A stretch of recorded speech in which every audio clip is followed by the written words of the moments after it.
Hello students, welcome you all to my educational channel Shubho tutorial.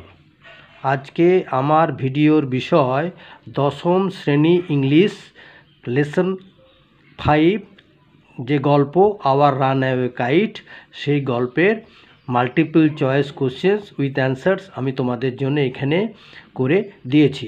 তাহলে চলো বেশি দেরি না করে দেখা যাক। তাহলে multiple choice questions number 1, big half moon is the name of the, এখানে চারটা অপশন আছে এ বি সি ডি করে।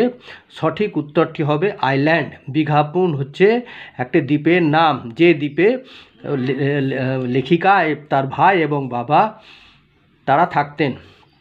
আচ্ছা, নাম্বার 2 এ বলা হয়েছে the keeper of the big half moon lighthouse is, big half মুনে যে লাইট হাউস বাতিঘর সেখানকার রক্ষক কে ছিলেন না, ছিলেন লেখিকার বাবা। তার আনসার হবে, চারটা আনসারের মধ্যে সঠিকটি হবে ফাদার।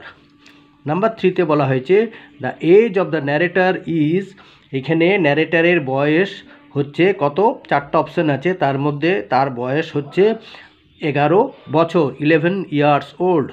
নাম্বার 4 এ বলা হয়েছে the family moved over to the mainland in, এখানে চারটি ঋতুর কথা বলা হয়েছে, সঠিক উত্তরটি হবে উইন্টার।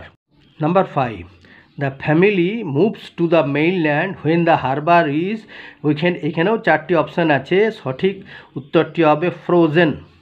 নাম্বার 6 এ বলা হয়েছে number of persons needed to play pirate caves, হ্যাঁ চারটি অপশানের মধ্যে সঠিকটি হবে মোর দ্যান 2, মানে দুজনের অধিক। নাম্বার 7 এ বলা হয়েছে the big half moon looked lovely during, চারটি ঋতুর উল্লেখ আছে তার মধ্যে সঠিক উত্তর হবে সামার।